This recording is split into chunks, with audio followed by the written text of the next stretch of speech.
Abby, very good to see you. Today we get to talk through 5 year-end money moves for a better 2025. The end of the year is always a great time to think about your finances for the upcoming year. So we are sharing 5 tips to get us all on track. First, perform a budget checkup and shore up your emergency fund. That's right. So this is my number one tip and what I always recommend for the clients that we work with and just everybody, myself included, to go over your spending for the last 12 months. Is it within range of what it's been for the last, 3-4 years? Maybe was it a little bit off track? This is where you can also find some money falling through the cracks. So notoriously subscriptions that you signed up for the 7-day free trial and then didn't cancel like I do, unfortunately, consistently. So stuff like that, where you can find money falling through the cracks and save some money. And then you can allocate it to something else that you value more. And then, of course, your emergency fund. So if you had to dip into it this last year, a lot of people have. Inflation has continue to be sticky. Things are more expensive than ever. And so make sure that your emergency fund is still sufficient. So that's going to be, depending on your situation, anywhere from 6 to maybe even up to 12 months. If you're self-employed, it's going to be a little bit more than that. So it really depends on your comfort level. A lot of my clients have a number in their mind, and a lot of them don't know where that number necessarily came from, but they have a number in mind that they want in their emergency fund that makes them sleep better at night. And it's really important to make sure that that money is in something like a high yield savings account, CD ladders, no penalty CDs, so that it's safe, it's liquid, it's accessible, but it's not lazy money. So make sure that's not sitting in just like an old school bank account. High yield savings account is probably where you're going to want to allocate that money to. Yeah, very good advice. Next, you suggest maxing out your Roth IRA or even considering a conversion. Yes. So there's 2 ways to get money into a Roth IRA, and super popular right now, as it should be, because taxes, in our view, are on sale. So we want to get as much money in our tax-free bucket as possible. You can either do a contribution if you qualify, which if you're higher income or if you're retired and don't have earned income, then you're not eligible to do a Roth contribution. If you are, go ahead and max that out for the year. You use after-tax money, so money that you've already paid tax on, maybe that's sitting in your bank account. If you do your checkup, your end of year checkup, and you have more than you need in your emergency fund, stick it in a Roth IRA. Go ahead and make that contribution. You can do one if you're married, one for you, one for your spouse. If you don't qualify for that, you can do conversion. So if you have an IRA, sometimes if you have a 401k, you could do even a backdoor or a mega backdoor conversion. And if you're higher income, this is how you can get money still from your tax deferred to tax-free and kind of even out those tax buckets. Those both have to be done, or excuse me, the conversion has to be done by the end of the year. Right. For the contribution, you have until tax filing deadline next year. So there's 2 different deadlines there. Right. And speaking of those tax advantaged accounts, also a good idea to max out your HSA because they are uniquely triple tax advantaged. Yes. So this is the only account that is triple tax advantaged. This is gaining popularity because more and more people are having the high deductible insurance plans, health insurance plans. And it's kind of weird with this account because not everybody qualifies for it. You have to have a specific type of health insurance. It has to be a qualified high deductible plan. And that's when you are eligible to make contributions to your HSA. So double check if you're qualified for this. And if you can max this out, this is an incredible benefit. This account is one of my favorites as far as tax efficiency. In the future, if you use it for health expenses, it's tax-free. So nobody's paying tax on it. And then even after that, after a certain age, you can kind of use it as a Roth IRA at a certain point, or an IRA at a certain point, if you want to use it for income instead of for health expenses.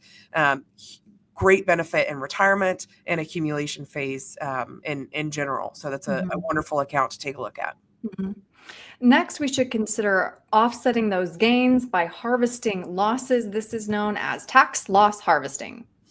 Yes. So this really needs to be done throughout the year. So for example, in April when the market went down a little bit, this is a good time to look at seeing if you have any losses, seeing if you need to reallocate or rebalance an account.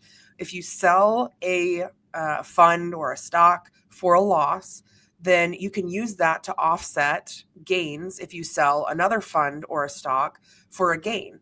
So you can pair these and reduce your overall tax bill at the end of the year. It's called tax loss harvesting. And again, this really should be done throughout the year. But if you haven't done it yet, take a look at your portfolio, see if there are any holdings that have a loss. Maybe not for this year, but maybe you've held them for the last couple of years and they just kind of have underperformed. You can go ahead and sell those and even sell maybe some other ones for a gain, offset each other, and then you don't have to pay as much or maybe even any tax on that. We also can use this strategy to offset Roth conversions. So a little bit from Roth conversions. This year, it's a little bit more difficult to do that because the market's been really good. This is an even more effective strategy when there's some volatility, there's some market losses, but still a good idea to take a look at your portfolio. If you've maybe had some speculative stocks that maybe haven't done as well this year, it might be a good time to take a look at those and sell them if it makes sense. Mm-hmm. All right. And Abby, you just mentioned it. It has been such a great year for the markets, which means our portfolio may be out of whack. So it is also a good time to rebalance.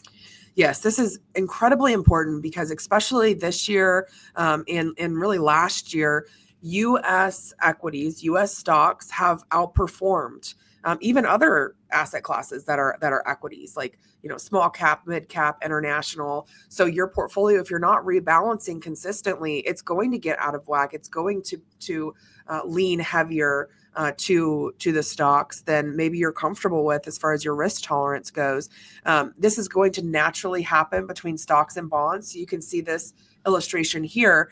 On the left, there's a portfolio that's been rebalanced annually over the last 30 years. And you can see that there's ebbs and flows throughout those years, but there's a stable risk level. Whereas if you don't reallocate that account, over on the right, this is an example of not reallocating your account over the last, rebalancing your account over the last 30 years.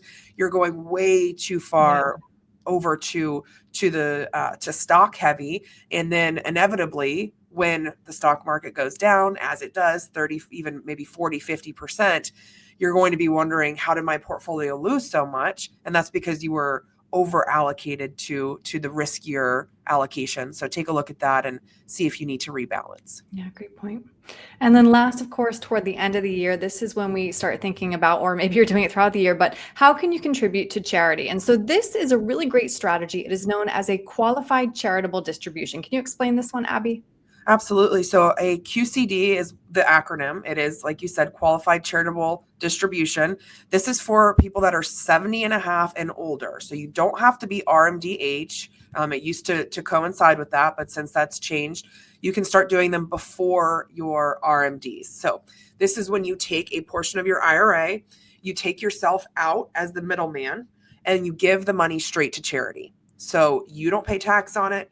The charity doesn't pay tax on it. It takes you out of the middle, and it also takes the government out of it as well. So no taxes. It is really one of the only ways to withdraw from an IRA and not have to pay tax on it.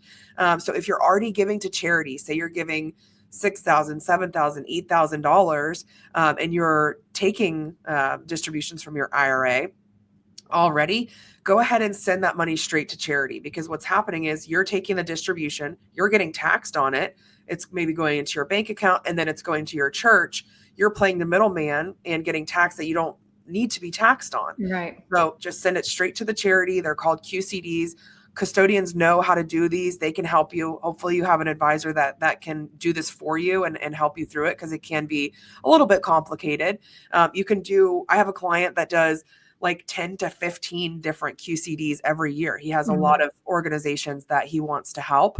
And one of the benefits too, if you're RMD age, is that these will go towards satisfying your RMD. Yeah, so you don't have to take the full RMD. You don't have to be fully taxed on that. It's a unique strategy like that, but you also don't have to wait until your RMD age. You can start these at 70 and a half, start to reduce that IRA balance, and therefore the RMDs that you'll have to take in the future. And this has to be done by the end of the year. Right. And also there is a very specific order of operations to those distributions. Yes. Can you explain that, please? Yes, this is very important. So those that are doing 3 different strategies, so they're doing QCDs for their RMDs and then also Roth conversions, you have to order them correctly. And if you have a lot of different IRAs, even a couple different IRAs, it can get kind of complicated. So number 1, you have to do the QCDs. Do the QCDs first. Then you have to satisfy the remaining RMD that you have. If you're RMD age, then you can do Roth conversions. So if you're in that camp where your RMD age, you're doing Roth conversions, and you want to take advantage of QCDs, follow that order of operations. Otherwise, the IRS might come knocking and saying, that's not a way you're supposed to do it, and there's some potentially penalties in the future. So that's how you have to do it to stay compliant. Right. Clearly some advanced strategies in these year-end money moves. Abby, if somebody would like to talk to you more about these or just make sure they're on track for 2025, what's the best way to reach you? Yeah, now's the best time to do that than ever. 678-442-0255. You can always give us a call or visit us at theretirementfamily.com. We have a lot of great resources on there, also on our YouTube channel. You can send us a message. Let us know what's on your mind, what you would like to talk to one of our fiduciary advisors about, and we'll reach out to you and set up a 15-minute just touch base introductory call and see how we can help. Great. Abby, thank you. Thanks, Erin.